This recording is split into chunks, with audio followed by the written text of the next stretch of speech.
Сәлем әңгімесер тыңдарман. Менің арнама тіркеліп, ұнаған әңгімеңізге лүпіл басып, пікір қалдырып. Жаңадан шыққан бейнені алғашқылардың бірі болып тыңдау үшін қоңыраушаны басуды ұмытпаңыз. Көп рахмет. Ұшқан бақ. Екеуі жұптасып 4 жыл жүрді. Айгүлдің жеңілтектеу мінезі бар екендігін білетіндер Талғатты ай қараса, керісінше жігіт жақ Айгүлдің сұлулығына құмартып, іштей қызғаныш еді. Айнала осы екеудің қимыл қозғалсын, тыныс тіршілік жүріс-тұрысын сөз етуден бір талмады. Барлығының әңгіме желісі, сөз барысында әлгі Айгүл мен Талғатта жүр ғой, бақандай 4 жыл болды, жұптары жазылмай келе жатыр десе, кейінгі сөздің сыйқы: Талғат ақмақ жігіт, Айгүлдің шолжаңдығын соқыр болмаса, ендігі көрер уақыт жетті деп күйінетін. Гу әңгіме қойсын ба, желдің бағытымен бірде батысқа, бірде шығысқа қаңбақтай ұшып жүре берді. Ең қызығы да сол, қаңқу сөздердің бірі де не Талғатқа, не Айгүлге әсер етіп көрген емес. Кезекті кездесудің бірінде жігіт үйленуге ұсыныс жасады. Ой, Талғат, енді 40-ына шыдап 41-не шаман келмей қалды ма? Сәл күнде бітіреміз ғой. Дипломды қолымызға алып алайық та бірінші. Не болды қиын соққандай? Езуін тез жиып алған Талғат іште ашуланып қалды. Еркектің намысы бойын кернеп кетті. Талғаттың ашуланатын жөні бар. Бұл бірінші ұсыныс емес. 4 жылда 4 рет үйлену туралы ойын білдірді. Неге екенін қайдам? Айгүл бірде оқу дейді, бірде үйім дайын емес дейді, бірде тіптен жұмысқа тұрып алайық деген сияқты сылтаулары бітпейді. Демек жігіттерін айтып жүргені рас ау. Айгүлдің басқа біреуі бар. Ол мені сүймейді. Айгүл, шыныңды айт. Сенің басқа біреуің бар ғой, иә? Бұл не сөзің, Талғат? Айтқаны, шыныңды айт. Талғат Айгүлдің тамағынан қысып ұстап, қылғындыра бастады. Қақалып шашалған бойжеткеннің екі көзі шарасынан шықты. Дем жетпей барады. Жібер! Даусы қарлығып шыққан қыз бозарып кеткен. Әрең дегенде құлақпандай жігіттің қауқарлы қолдарынан босаған Айгүл есін жия алар емес. Талғаттан қорқып қалғанда сияқты. 4 жыл жүріп, сүйіктісінің осыншалықты қатыгез екенін білмепті. Талғаттың босаңсып тұрған сәтін байқап қалды да, Айгүл соңына қарамай жүгіре жөнелді.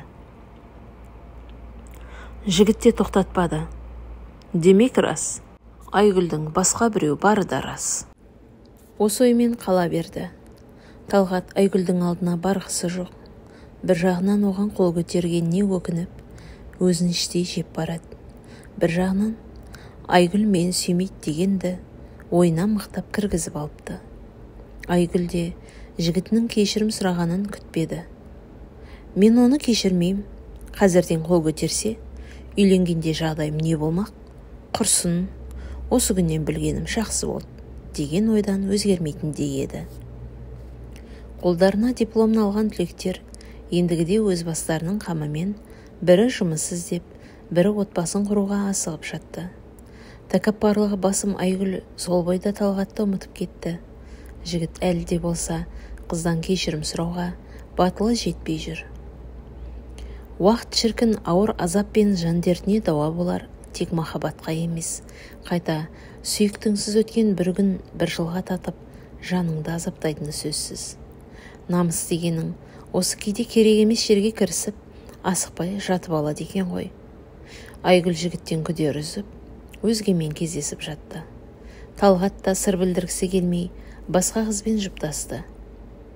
Айгүлдің қазіргі жігіті көп сөйлейтін сөзшең болып шықты. Басында сөзшеңдікке бағалаған қыз, ақыр соңы мылжыңдыққа ұласқан ер жігітке тән емес мінезді осыдан көрді. Отырса да, тұрса да қадамын санап отыратын, әрі болмайтын нәрселерді әңгіме етуге құмар Айбек Айгүлді жалықтыра бастады.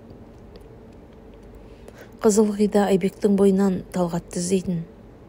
Ол өте ерекше, өзгеше жан еді. Мені көргенде тілі күрмеліп сөйлей алмай жататын. Мен күлуші едім. Ол деген нағыз ер азамат еді ғой.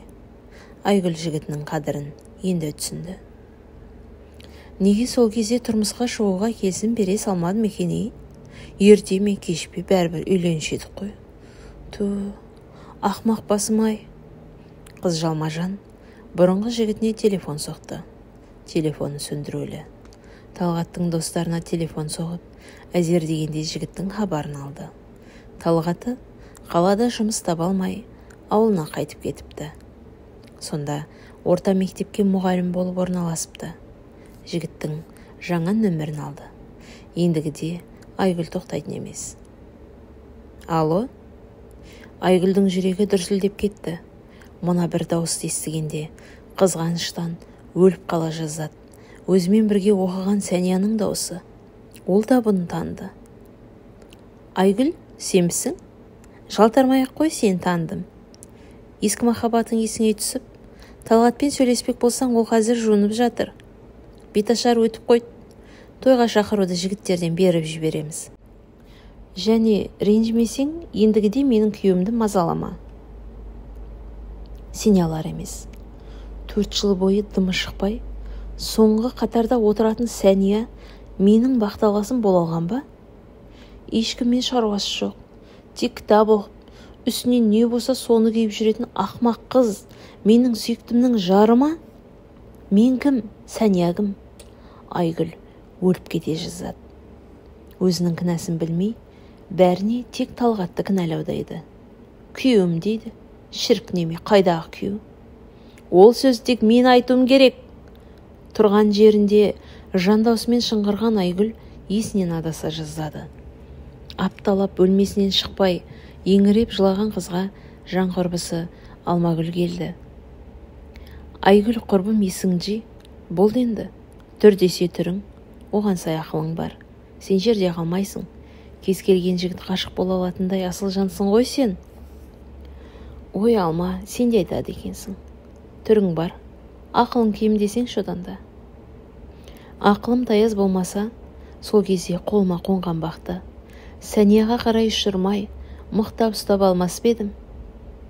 Қазіргі күні Талғатты ойласам, көз алдыма Сәния келеді. Оның Талғатқа іштей ғашық екенін сезетінмін, бірақ оған Талғат көңіл бөліп қарайды деп ойламаппын. Сен де әлгі Мылжың Айбекпен жүрдің емес пе? Ой, өзімде сау емес екенмін ғой. Менің кесірімнен бәрі. Талғаттың көңілін суытып алдым. Бәрі кеш. Әсем қала Алматының атшулы барының бірінде түнгі сағат 3 шамасында Айгүл отыр. Барменнен виски сұрап, ішіп отырған қызға қадала қараған сұқ көз оны ішіп жеп барады. Алдына келіп, қарындас, сізбен танысуға бола ма? Деді бір жігіт. Маған үйленесің бе? Енді танысып табыс көрсек, сосын үйлену жағын көре жатамыз ғой. Онда кетер мен. О, қаншық. Түнгі сағат 3-те өзің клубта отырсың. Тағы бірден үйленетін жігіт іздейсің. Сені кім алады? Бейшара, деп. Боқтап кеткен жігітке Айгүл аса ренжи қойған жоқ. Себебі мұндай сөздерді естіп келе жатқанына біраз жыл болды. Қандай жігітпен жүрсін, кіммен таныспасын, біреуінің аузынан үйленек деген сөз шықпайды. Кезінде осы сөзден қашып Талғатпен ұрсып еді, енді өзі осы сөзді бір жігітке айтқыза алмай жүр. Ер адам алғашқы махаббатын ешқашан ұмытпайтыны рас екен. Айгүлге ашуланып, намыстың буымен әрі достарының айдағымен Сәнияны алып қашып еді. Жүре-жүре, жарының бойынан Айгүлге сай бір мінез таба алмады. Өзімен өзі ыңылдап, ән айтып жүре беретін Сәния, күйеудің көңілін табу, еркелеу, дәмді етіп тамақ пісіру жағынан мүлдем жұрдай болып шықты. Әйелін өрге сүйреуден шаршаған Талғаттың бойында Айгүлге деген сағынышы қайтадан мазалай бастап еді. Оның үстіне арасында бала болмағасын ба, әлде бұл құр сылтау ма? Әйтеуір үйінде күнде ұрыс-керіс.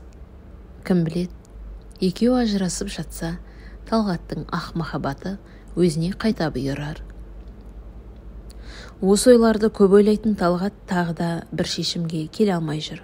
Бұл кезде Айгүлдің отбасы 30-ға келіп қалған қызын, жеңгелері тапқан өзінен 10 жас үлкен 40-тағы жігіт ағасына беруді ұйғарып жатқан. Талғат үлгерер ме екен?